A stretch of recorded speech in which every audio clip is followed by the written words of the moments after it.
the best coverage of the top stories in sports. The Sports Wrap with Jason Page starts now. Yes, it does, and great to have you with us on this Tuesday edition of the show. So much to do over the next 60 minutes. They're dropping the puck on the 2025-2026 NHL season. Dennis Bernstein will be here from the fourthperiod.com and SiriusXM NHL Radio to talk about the start of the season. Connor McDavid back with the Oilers. So we'll talk about that. Also get into whether or not the Panthers can three-peat. Whole bunch of topics to get to from the world of the NHL. There is baseball to talk about in 10 minutes. We'll go through the game twos in the NLDS last night and a whole bunch more. But we start things out in the NFL, and Sam Yarnell is here. And Sam, the Jaguars are for real. I mean, I don't think they're winning a Super Bowl or anything like that. Not ready to crown them. I don't even know if they're better than the Colts. Matter of fact, I feel pretty confident they're not better than the Colts right now. But I don't think they're far behind them. It'll be interesting when those two teams meet up. But they did something they hadn't done in the last 8 times that they played the Kansas City Chiefs, and that is beat them. So hats off to, I mean, my God, that final drive was just insane for the Jags, where they wind up winning this game. I mean, equipped with Trevor Lawrence falling. It almost looked like they planned it. He fell down. Everybody stopped. He gets up. He runs around, figures out a way to score a touchdown. And the Jaguars get a win 31-28, Sam. Your overall thoughts on what we saw last night?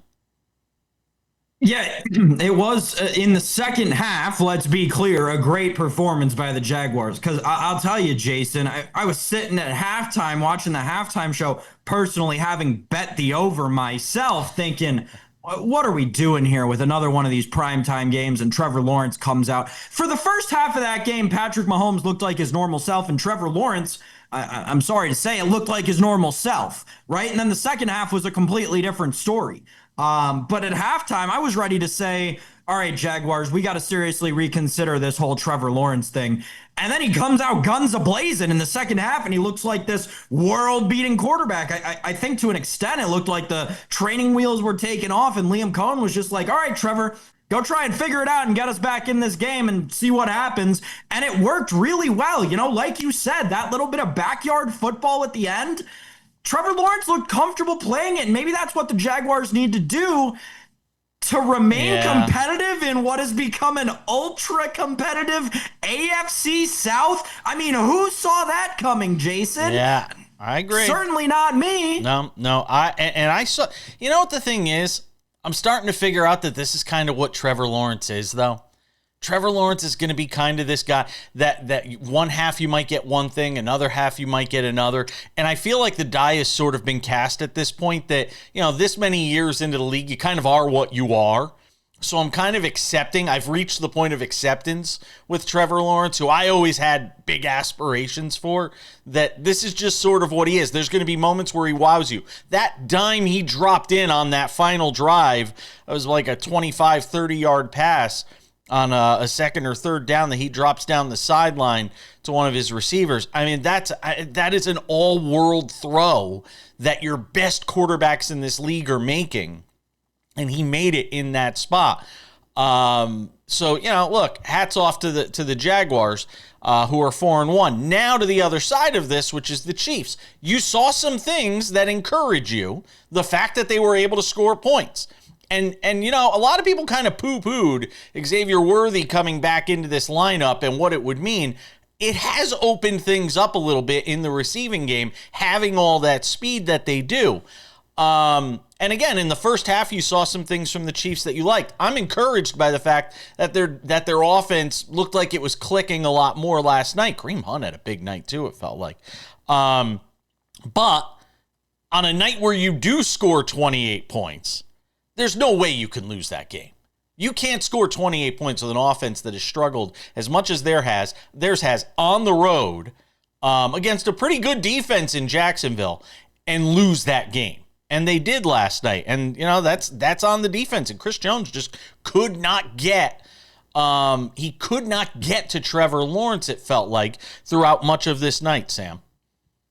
I don't know, man. They scored those first 2 touchdowns, and then it looked like their offense just decided to lay down on the bench and take a nap. Yeah, as good as they looked on those 2 touchdown drives, there was a 3-and-out mixed in there where that offense looked anemic. And then for the rest of the second quarter after the touchdown and the entire third quarter, that offense couldn't do anything. And listen, credit to the Jags defense. I do think they're somewhat slept upon, but they're not better or more talented than the Chiefs offense. Something is seriously wrong in Kansas City. And you know, I think the most discouraging part of it all is that between last week and this week, you saw flashes of what they used to be and what they once were in their, prime. But for the majority of the game, Patrick Mahomes looks like a different football player. He just does not look the same this season.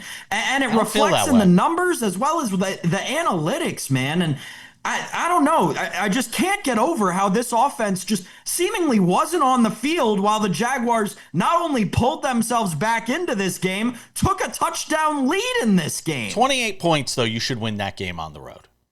There's no getting around that fact. 28 points on the road, they should win that game. If I had told you yesterday morning when we put the show together that the Kansas City Chiefs scored 28 on the road in Jacksonville, you're saying they win the game. You are. And they didn't. So to me, this game's on the defense. It's not, look, Patrick Mahomes throws the pick 6. Clearly he didn't see the Devin Lloyd coming, from the left side. And he sort of keyed in on a receiver in that spot. But I'm still, I got to be honest, even at 2-3, I'm not that worried about the Chiefs. I still think the Chiefs are going to make the playoffs. I don't know what their number is right now to make the playoffs. I would still take the Chiefs to make the playoffs if you gave me a good enough number on it. I'll have to look and see what it is. But I think Kansas City right now is, let's see, Kansas City is minus 230 to make the playoffs. That's an astonishing number for a 2-3 team through 5 weeks, especially if they look as bad as Sam says they do. You'd think they'd be almost plus money. They're so bad. But they're minus 230 to make the playoffs, Sam. Yeah, of course they're going to price the team that has been to the AFC Championship 7 years in a row like that to make the playoffs. I'd start betting them to miss. They're not going to win that division. No. They're not. I don't think they're going to win that division. We've got more to do. More NFL later. Baseball next.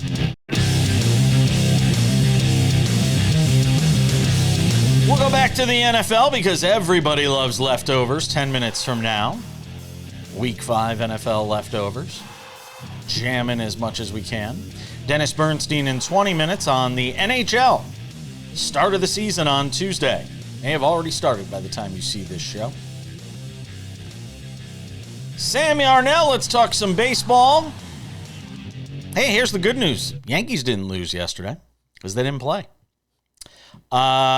Brewers and Dodgers are 1 win away from meeting up in the World Series. And can I just say, before we get to the games last night, I know it would be probably the worst ending possible to a great baseball season from a TV rating standpoint to have the Mariners and Brewers playing in the World Series.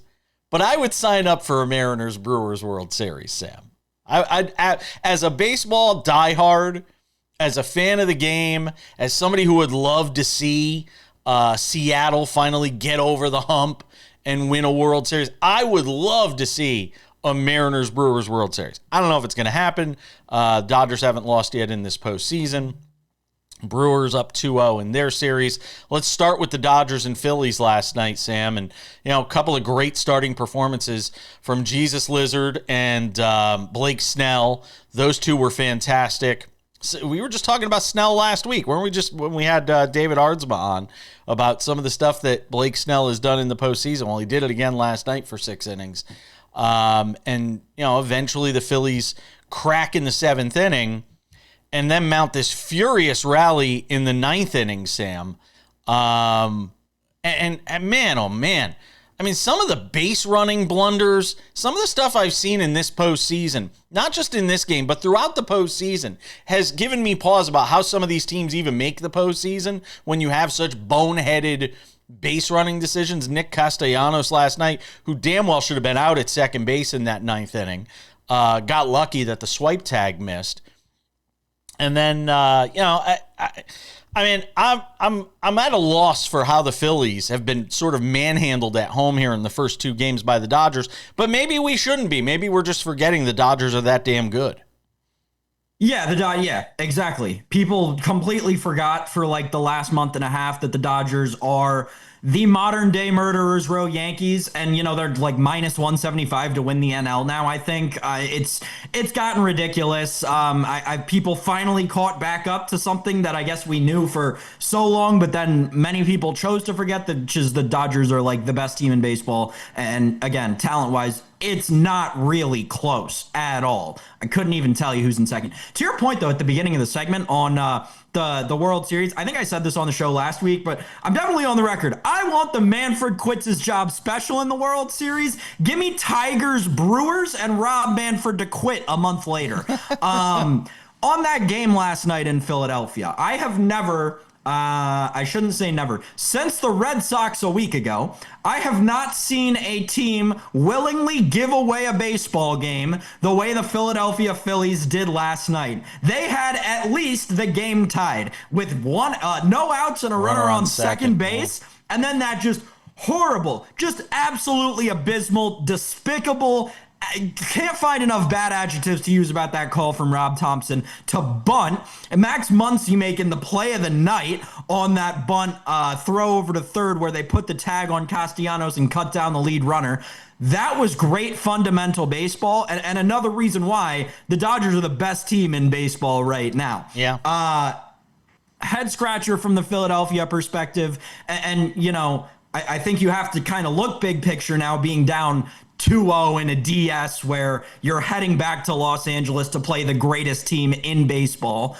You have to kind of look at it from a macro sense, Philadelphia fans, and the only answer is two of Turner, Harper, and Castellanos are not going to be on the roster to start next season. I know, go look at how many free agents they've got. Half that team's leaving anyway. The window is now closed on the Phillies, and if they want to maximize anything, Jason, over the next 5 years, they got to move off of their stalwart big contract guys. I don't disagree with any of what you're saying. Let's talk about the Cubs and Brewers. See, look at how easy that was. Let's talk about the Cubs and Brewers, Sam, and again, for the second straight game, you've got the Cubs coming out in the first inning, punching the Brewers in the mouth, and then just basically disappearing for the next 8 innings. And the Brewers responding in the bottom of the first inning again. It was like these two games were back to back and had sort of the same kind of theme. I did not think we'd see Jackson Chourio playing in this game. I was shocked at his sort of healing abilities, if you will, because that looked like a guy in game one walking back to the locker room. That was a guy we weren't going to see again in this series. And not only do we see him again, the Cubs are wishing they didn't see him because he hit a 3-run home run to dead center field in this game. I don't know what Pete Crow Armstrong was trying to do, jumping at the wall here. But I mean, hats off to the Brewers who have come out slugging in this series. And Jacob Mizorowski last night, who I forgot about. I mean, we talked about him so much when he came bursting onto the scene. How does he make the All-Star game after just 7 starts? And then the Miz is out there last night throwing 104, blowing the ball past people, and we're like, oh yeah, they still have this guy. Yeah. I got to be honest, because, the baseball was great yesterday. You could have turned this game off after like the third or after the fourth inning, after Chourio hit that homer. You didn't miss anything. I don't think there wasn't another run scored after that Chourio homer. I don't think so. No. Regardless, I wanted to root for the Cubs so bad, but the Brewers are really showing you that the power. I mean, we talked about it all season. The power of sunshine and rainbows compels that team. They are vibes and a good time. That is what that team is built off of. And the whole question was, hey, how deep is it going to be able to take this team in the playoffs? listen, they're beating talented franchises out here. We gotta start considering there is a chance that Rainbows and Vibes could power them all the way to the Commissioner's Trophy, Jason. Andrew Vaughn, basically a castaway from the White Sox, hitting a 3-run home run. Do you know how hard that is to do? Yeah. Be a castaway from the White Sox? Lewis Robert was wishing he could be a castaway from the White Sox. They didn't get rid of him though. You had Vaughn hit a 3-run home run last night in the first inning, and the Brewers are on their way. Brewers Dodgers NLCS. I'll sign. And the Brewers had the better record in the regular season, right? Brewers would have home field in that series, wouldn't they? Yeah. Telling you, man, don't discount what home field means, especially for teams like the Brewers and the Mariners. Those are two teams. What was that? Playing inside, Yeah. playing in the dome, the sound reverberates. It's a different game. Yeah, it is. All right, we got some more NFL to get to. Weekend leftovers. You'll have to stick around for that. Dennis Bernstein coming up a little later on to talk NHL too. Dennis Bernstein of the fourthperiod.com coming up in 10 minutes. Let's preview some hockey. Puck drops on the 2025-2026 season on Tuesday night. Get some thoughts with him. Are the Panthers going to three-peat? I wouldn't bet against them. Will they play the Oilers again? Does the NHL really want that? 3 times in a row? Sam Yarnell hanging out with us as we go back to the NFL and have some leftovers, because who doesn't love some leftovers? Let me go a little bit chronologically here and start with the London game. And I might have tweeted this out. I might have said it. I don't remember. I'm doing so many different things on Sunday morning when I'm up at 6 o'clock in the morning out here on the West Coast to watch football. But there's some throws in that game with Minnesota and Cleveland, Sam, that I'm watching Carson Wentz make and saying to myself, I don't know if JJ McCarthy can make those throws yet. I don't know if I don't know if I could reliably say that JJ McCarthy is making some of these throws in big spots that Carson Wentz was on Sunday. And by the way, Carson Wentz, slide. Stop running into people. Your team needs you. I mean, I don't know. When JJ McCarthy's ready to come back, there has to be a temptation here, by this organization to stick with Carson Wentz at this point, doesn't there? Does there? Like, and so you're not the first person I've heard say this, and every time I hear it, it's just like, I understand it's like the thought of Carson Wentz is great. Right? He's this guy, former MVP candidate, led a team almost to a Super Bowl, kind of, that one time. A team put a bunch of draft stock into him a while ago. Yeah, Carson Wentz is a great guy to take a shot on, right? And then you look at the numbers, and it's just like, ugh. I don't know, man. Like, it feels like they could go either way. I'm not saying that they're not going to bench JJ McCarthy for Carson Wentz. I think it's very on the table, especially in a Kevin O'Connell system where older, more experienced journeyman quarterbacks tend to have a lot of success. But you have to decide organizationally what you want to do, right? And I think to an extent, you got to start to consider Justin Jefferson. Right? What does Justin Jefferson want for the rest of the season? Who does he want throwing him the ball? Does he want the guy who probably won't be around next season? Let's call a spade. Like, or even if he is, probably won't be around a season beyond that. Or does he want the guy who he knows will at least be around for a couple more years throwing him the ball? I understand the want to start Carson Wentz when you want to remain competitive in a historically very competitive division that still looks like it's got a lot of talent at the top. But that said, you got to give your guys space to grow at some point, and a lot of that growth happens in game. I wonder. I don't think Justin Jefferson's thinking a year down the road, though. I think he's thinking right now. I think he's especially again in this win now era of the NFL that we're in, where it feels like just get into the playoffs or just win the division. If you're the Vikings, which is still obviously a possibility for them as well, and not without, not something that's out of their grasp. I don't think he's thinking that far ahead. I think he's thinking about, hey, I'm out there 7 for 123 with 11 targets for Justin Jefferson in this game on Sunday.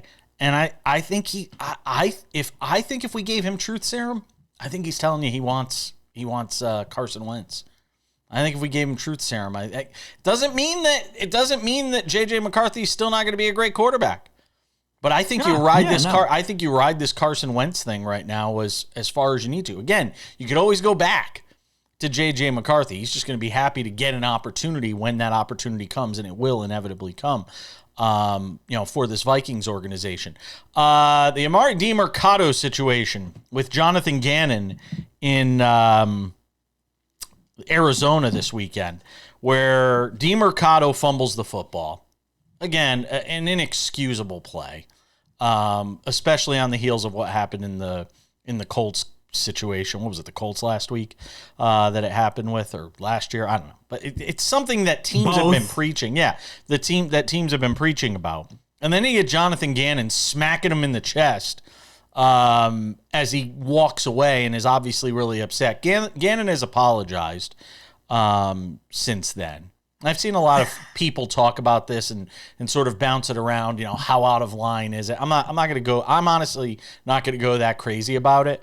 But ultimately, that is as difficult a loss. And I mean, the Cardinals just keep inventing ways to lose games.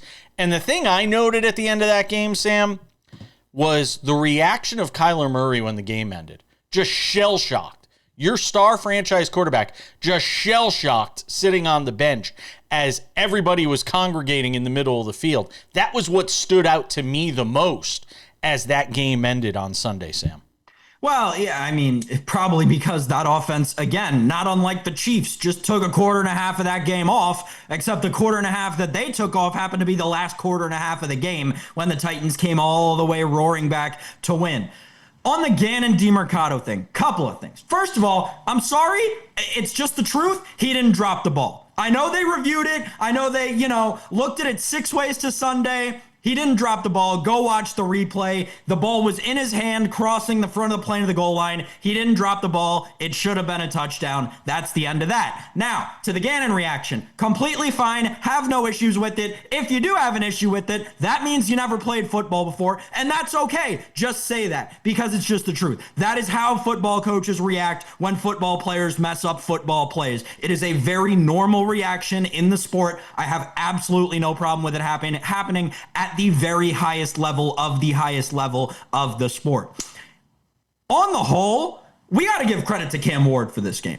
It is incredibly hard in the NFL, let alone being a rookie, to be on the road 2,000 miles from home, down 3 touchdowns, down 2 touchdowns and a couple of extra points, or a couple 2-point conversions, and come all the way back. It is objectively impressive that Cam Ward finally had his I am here moment in the NFL. He looked great in this game. He looked poised in the pocket. I was thoroughly impressed with Cam Ward leading this comeback back for Tennessee. I think they might actually have something in this kid.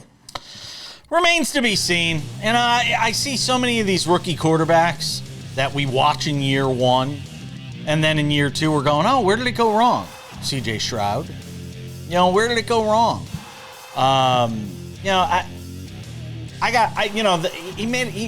Some of it was a little schoolyardish at times, and I don't know how that transfers year to year as teams get more video.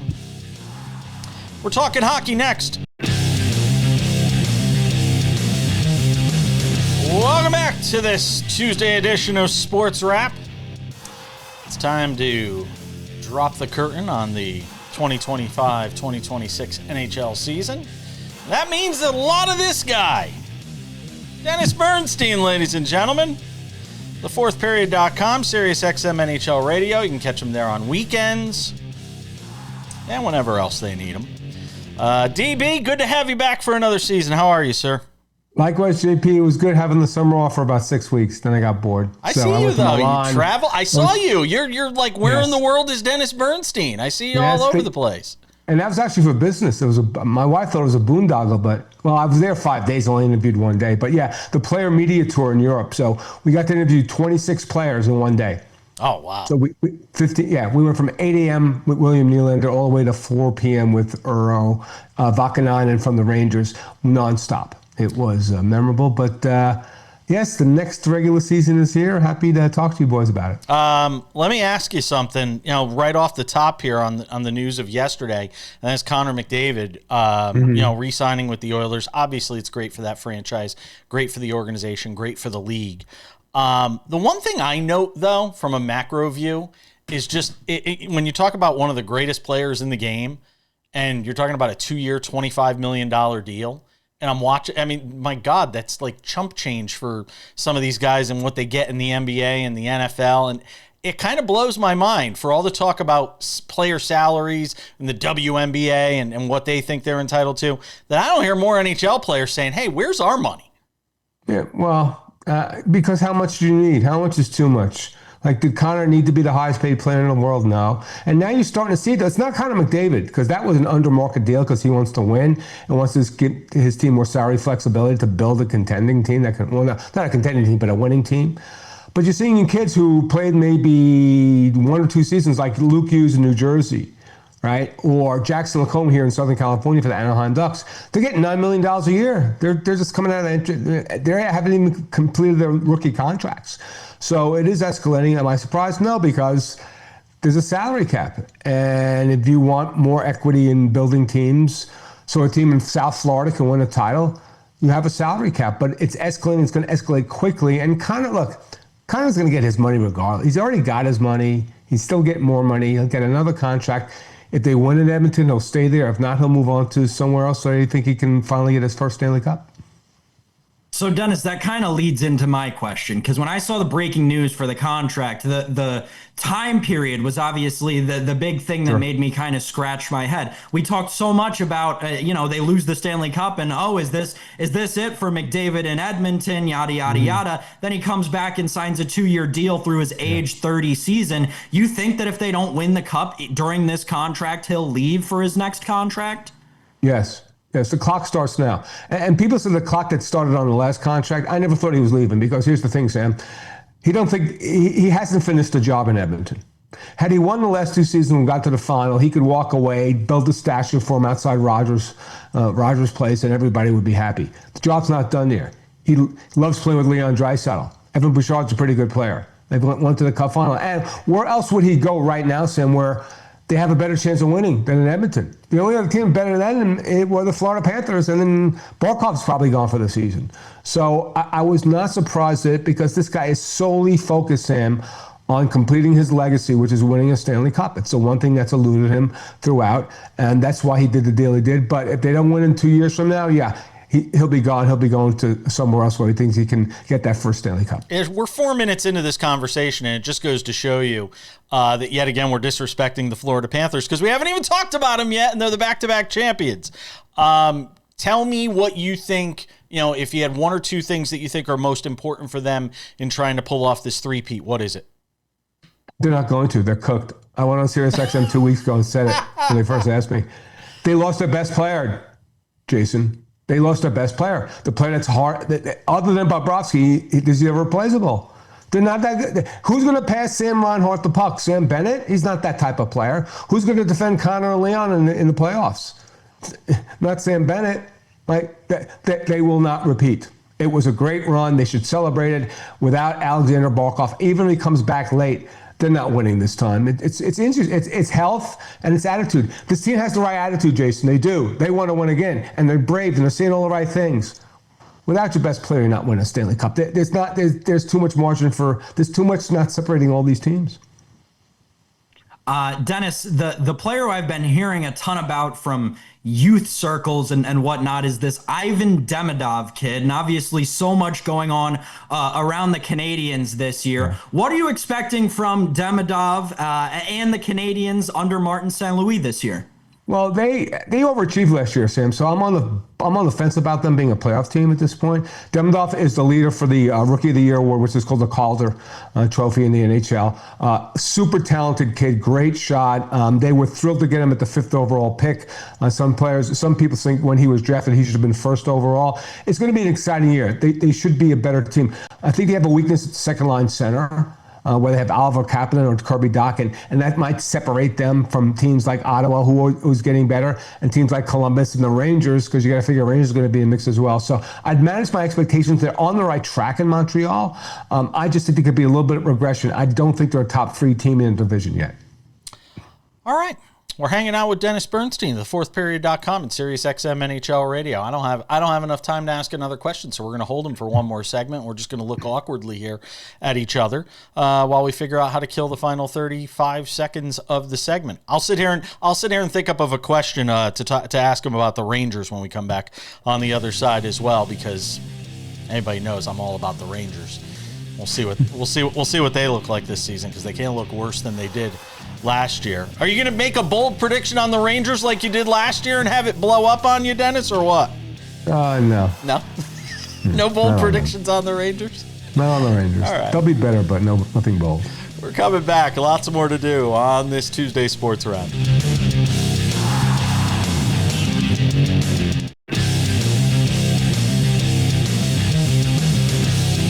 Thanks for being with us on this Tuesday edition of the show. Odds and Ends wraps it up in 10 minutes.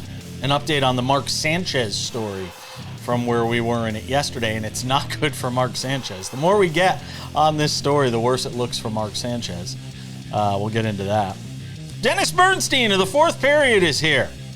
SiriusXM NHL Radio. He does a terrific job on the weekends, hanging out with us on the program as we get ready to drop the puck in the start of the season. My phone is just doing stuff on its own. Hold on, let me turn it off. There we go. I'm a pro. So the Rangers stunk last year. Is it going to be any better this year? Simple question.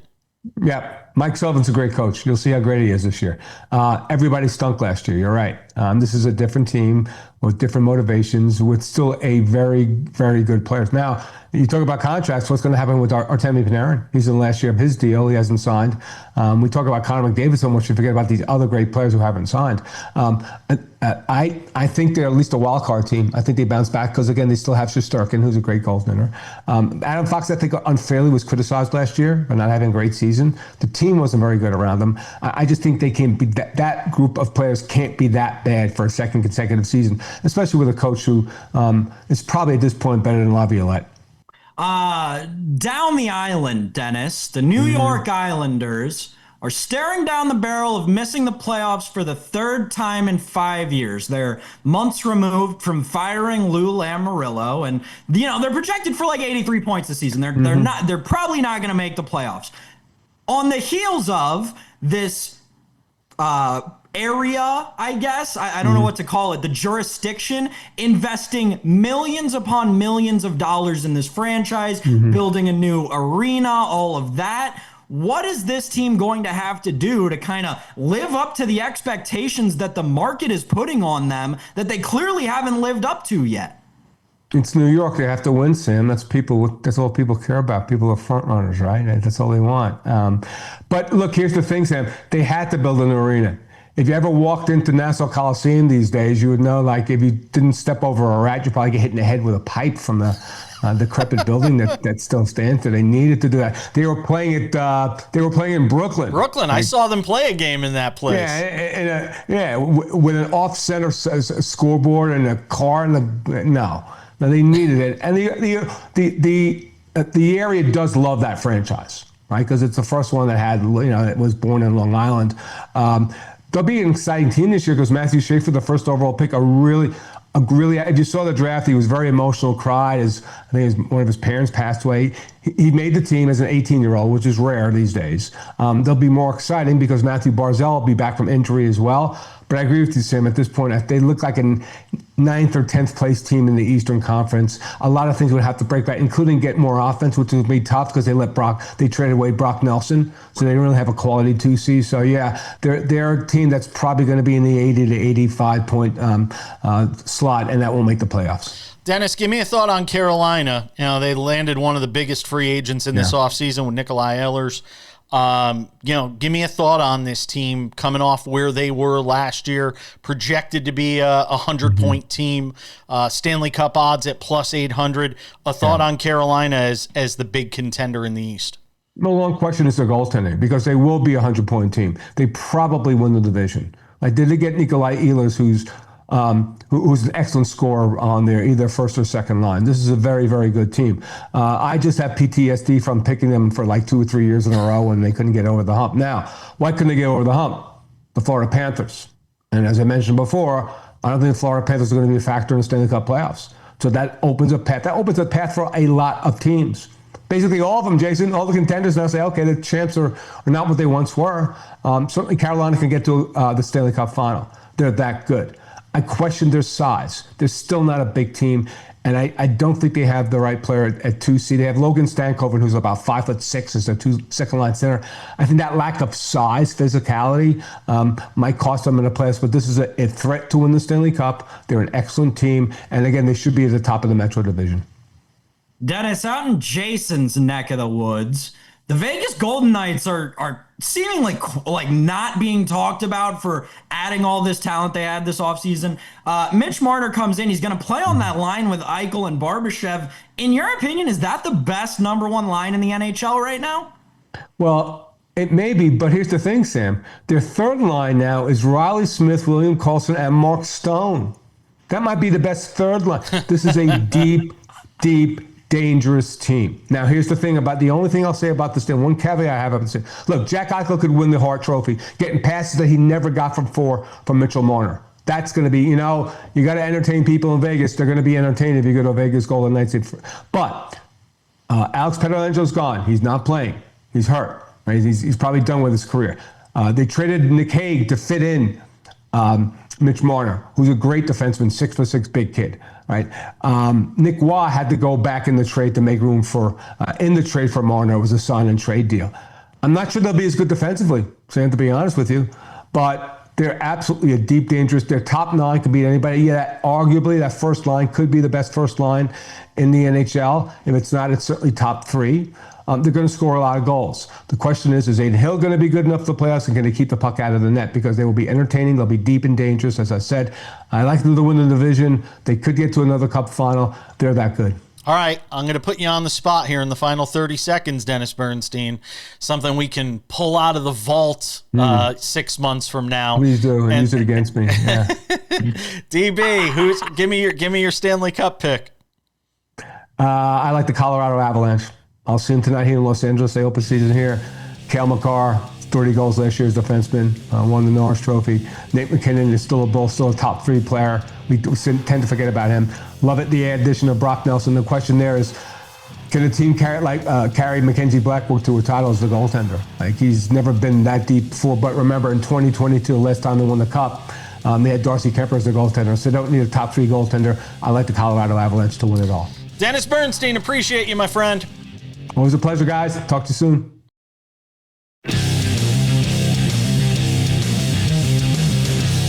All right, just about time to put the wraps on this baby for a Tuesday. Tomorrow on the show, Chuck Todd, former Meet the Press host, now with Newsphere, the Chuck Todd cast. We'll sit in for Sam tomorrow. Why are you laughing? It's a great name. It's a great name for a piece of media. It's really cool. It's really cool what they're doing. Actually, they're enabling journalists. They're enabling real journalism. And we actually talked about me doing maybe a sports thing for them. I was talking about it with Chuck. And I'm like, I'm not really a journalist anymore. And I got too many opinions. So I don't know how that would work. But Chuck Todd tomorrow sitting in on the show. I'm looking forward to that. We'll be recapping the baseball. Will the Yankees still be... Sam, before we get to odds and ends, will the Yankees still be playing baseball when you come back to the show on Thursday? I'm going to take the no. Wow. I'm going to bet the no. I like this Blue Jays team, man. I think that there has been, and I think that there's an interesting conversation to be had there. Like, there's been over the last 2 years something has to have been figured out within baseball's inner circles of how these teams are dealing with the bye and coping with it better, because across the board, right? Even in the National League, you had the Brewers, enough said, right? And then you had the Phillies, who, despite having lost the first 2 games, they've looked competitive in both of the 2 games. And then on the American League side, Mariners have looked good through the first 2 games, and, enough said on the Blue Jays. So I think that Major League Baseball's kind of figured out how to deal with the bye, right, which is, that is one of the bigger notable stories of this postseason to me, Jason. All right. Before we go, a couple of reminders. First of all, if you have not done so yet, make sure to subscribe to the Sports Wrap with Jason Page podcast, available on all your favorite podcasting platforms: Spotify, Apple Podcasts, YouTube Podcasts, iHeartRadio, TuneIn, Odyssey, Amazon, you name it, we are on all of them. And make sure to check out the Sports Wrap with Jason Page YouTube channel for Sports Wrap shorts, which are just blowing up right now. If you have not done so yet, subscribe to the Sports Wrap with Jason Page YouTube channel, Sports Wrap shorts. When news breaks, I am here to talk about it, no matter what I'm doing. We'll always find time to talk about it on Sports Wrap Shorts. And without any further delay, ladies and gentlemen, time for some odds and ends. Odds and ends, Sam Yarnell. Mark Sanchez, the news isn't getting better, it's getting worse. He has been now hit with a felony charge for this altercation that took place over the weekend in Indianapolis. A felony battery charge for what authorities said was a fight over a parking dispute. I feel like I'm watching the movie Bronx Tale. Was that really? Did you really kill that man over a parking space?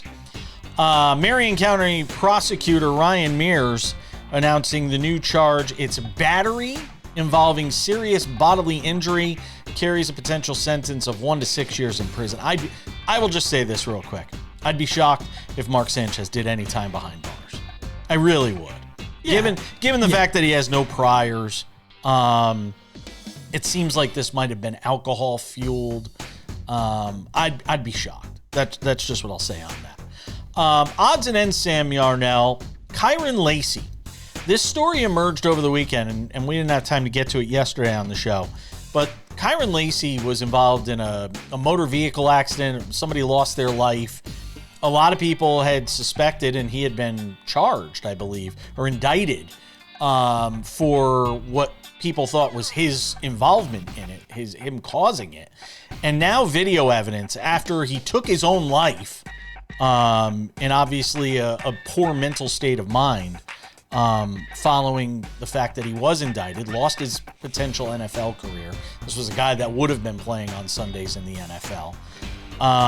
Sam, just an awful story all the way around, because now evidence has come out that suggests the accident wasn't his fault. And meanwhile, you can't bring him back from the dead. Kyron Lacey's no longer with us. And you're all just kind of left scratching our heads going, how did the justice system fail this kid so badly?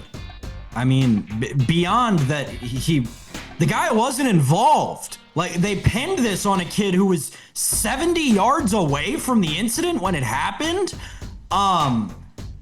It's like, and I think there were a couple of journalists that really put it best across the space yesterday, but it's like and I'm feeling it right now. It's when you hear that and understand the results of what this projected first round pick was going to do with his life for everybody around him, you get this like swelling feeling of rage and injustice. It's like your hands start shaking.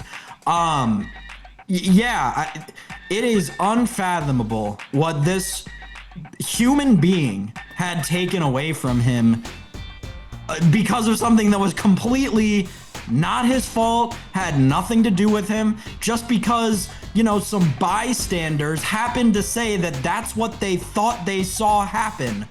Obviously, it doesn't get much worse than this when it comes to sports stories, Jason. Sam, reportedly, they didn't even interview the person that was in the car with him.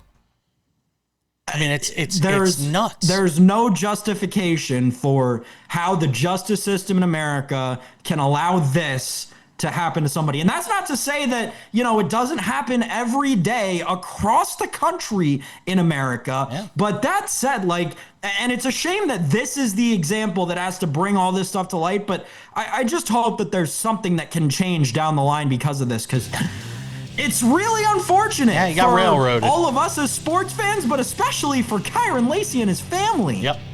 Kid got railroaded. There's no doubt about it. Rest in peace, Kyron Lacey. That's going to do it for us on this Tuesday edition of the show. Sam's off tomorrow. Chuck Todd is in for him. Thank you to Dennis Bernstein of thefourthperiod.com and SiriusXM NHL Radio. Thanks to you for watching. I'm Jason Page. We'll see you back here tomorrow for more Sports Wrap.